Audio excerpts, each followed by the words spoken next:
Visakha south స్థానాన్ని వంశీకి కేటాయించడాన్ని స్థానికంగా ఉన్న జనసేన పార్టీ నాయకులు తీవ్రంగా వ్యతిరేకిస్తున్నారు. పక్క నియోజకవర్గంలో చెల్లన నేతను ఎందుకు తెచ్చి తమ నెత్తి మీద రుద్దుతున్నారంటూ కూడా వారు ప్రశ్నిస్తున్నారు. అసలు వంశీని ఎమ్మెల్యే అభ్యర్థిగా సౌత్ నుంచి ఎవరు ప్రకటించారంటూ కూడా వారు ప్రశ్నిస్తున్నారు. అయితే ఇదే విషయం మీద మనతో మాట్లాడడానికి సాదిక్ అలాగే శ్రీనివాస్ ఉన్నారు. సార్ చెప్పండి, ప్రధానంగా మీ అభ్యంతరం ఏంటి? ఎందుకు వంశీని మీరు వ్యతిరేకిస్తున్నారు?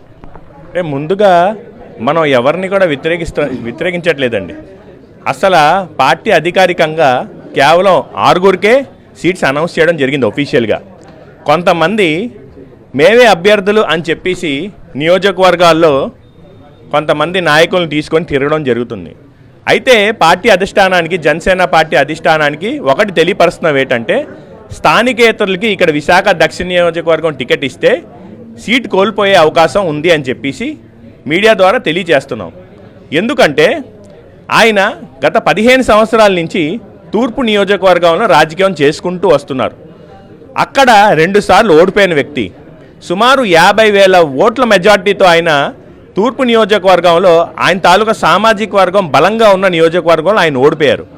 అక్కడ చల్లని నోటు మళ్ళీ ఇక్కడ చెల్లుతుందా అని చెప్పేసి ఒకసారి అధిష్టానం ఆలోచించాలి.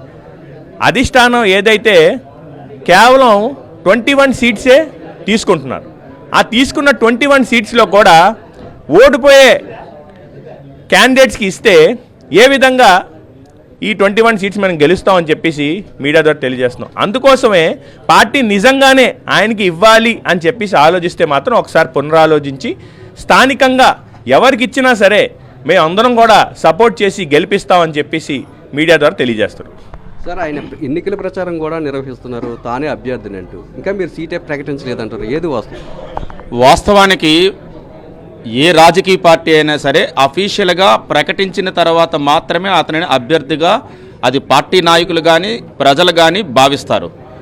పార్టీ ఎటువంటి ఆదేశాలు ఇవ్వకుండా, పార్టీ అఫీషియల్గా ఒక అనౌన్స్మెంట్ చేయకుండా, ఈ నియోజకవర్గానికి సంబంధం లేనటువంటి, దక్షిణ నియోజకవర్గానికి సంబంధం లేనటువంటి వ్యక్తి, దక్షిణ నియోజకవర్గ ప్రజలతో ఆ ప్రాంత మనోభావాలతో సంబంధం లేనటువంటి వ్యక్తి తన మట్టుకు తాను ఏదో కొంతమందిని పోగేసుకొని ఈరోజు విశాఖ దక్షిణ నియోజకవర్గంలో తిరుగుతానంటే అది ప్రజలు హర్షించరు. ఇది పద్ధతి కాదని రిక్వెస్ట్ చేస్తున్నాం. స్థానిక నాయకులకి ఎవరికి టికెట్ ఇచ్చినా మేము గెలవగలం, గెలిపించుకోగలం. ఈ గెలిచి పవన్ కళ్యాణ్ గారికి కానుగ్గా ఇవ్వగలం. మా అభ్యర్థన ఒకటే, విశాఖ తూర్పులో యాదవులు ఎక్కువగా ఉన్నారు, అక్కడ ఆయన ఓటమి చెందారు. విశాఖ దక్షిణ నియోజకవర్గంలో మత్స్యకారులు ఉన్నారు, మైనారిటీలు ఉన్నారు, వైశ్యులు ఉన్నారు, సెట్టుబలిదులు ఉన్నారు, గవరలు ఉన్నారు, కాపులు ఉన్నారు. ఈ కమ్యూనిటీల్లో ఉన్నటువంటి స్థానిక నాయకులకి, కష్టపడిన నాయకులకి, పార్టీ కోసం పనిచేసే నాయకులకి ఇచ్చినట్లయితే గెలుస్తాం తప్ప పక్క నియోజకవర్గంలో పనికిరాని వ్యక్తిని మా నెత్తి మీద పెడితే మేము ఎట్లా గెలిపించుకోగలం మేము అభ్యర్థిస్తున్నాం. మా నాయకుడి తాలూకా జెండాని ఎగరేయాలనుకుంటున్నాం, జనసేన సిద్ధాంతాలు తీసుకెళ్లాలనుకుంటున్నాం, పవన్ కళ్యాణ్ గారి ద్వారా ఆశయాలు తీసుకెళ్లాలనుకుంటున్నాం. మా స్థానిక నాయకుల్లో ఎవరికిచ్చినా పర్వాలేదు, అది మాకే ఇవ్వాలని మేము కోరుకోవట్లేదు. విశాఖ దక్షిణ నియోజకవర్గంలో ఉన్న ప్రజలతో ఉన్న, ప్రజల కోసం ఉన్న, పార్టీ కోసం పనిచేసినటువంటి వ్యక్తికి ఇస్తే పనిచేస్తాం తప్ప ఒక్కరోజు కూడా పార్టీ కోసం పనిచేయని, దక్షిణ నియోజకవర్గంలో లేని, దక్షిణ నియోజకవర్గానికి సంబంధం లేని వ్యక్తిని పలుమార్లు ఓటమి చెంది ప్రజల చేత తిరస్కరింపబడిన వ్యక్తిని ఇక్కడ ఇచ్చినట్లయితే అది పద్ధతి కాదని మేము చేతులెత్తి రిక్వెస్ట్ చేస్తున్నాం. సార్, మీ అధిష్టానానికి విరుద్ధంగా వంశీకే సీట్ ఇస్తే మీరు ఎటువంటి నిర్ణయం తీసుకోబోతున్నారు? అధిష్టాన నిర్ణయాన్ని మేము గౌరవిస్తాం. అధిష్టానం ఎప్పుడూ కూడా ఓడిపోయే వ్యక్తిని ఇస్తుందని మేము అనుకోవడం లేదు. ఒక్కసారి కామన్ మ్యాన్ సర్వే చేయించుకుంటే సర్వే రిపోర్ట్స్ కూడా ఏం చెప్తున్నాయంటే ఆయనకి కేవలం 3% మాత్రమే ఆయనకి పాజిటివ్గా వచ్చింది. 97% దక్షిణ నియోజకవర్గ ప్రజలు ఆయన వద్దని కోరుకుంటున్నారు. ఓడిపోయే వ్యక్తిని అధిష్టానం ఇస్తుందని మేమైతే అనుకోవడం లేదు.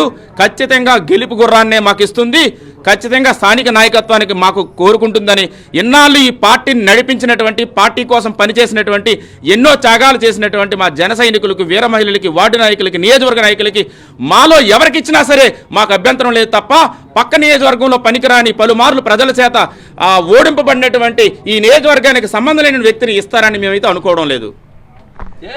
ఏనాడు కూడా పార్టీ కోసం పనిచేయని వంశీకి ఏ విధంగా సీట్ ఇస్తారని ప్రశ్నిస్తున్నారు. ఇస్తే స్థానికులకే ఇవ్వాలి, అలా కాకుండా వంశీకి ఇచ్చినట్లయితే తాము పని చేయలేమని కూడా వీళ్ళు స్పష్టం చేస్తున్నారు. 50,000 మెజార్టీతో గతంలో పోటీ చేసి వంశీ ఓడిపోయారని, అటువంటి వ్యక్తిని మళ్ళీ తీసుకువచ్చి ప్రజాబలం అనే నేతకు సౌత్ సీట్ ఎలా ఇస్తారంటూ కూడా జనసేన నేతలు ప్రశ్నించే పరిస్థితి అయితే కనిపిస్తుంది.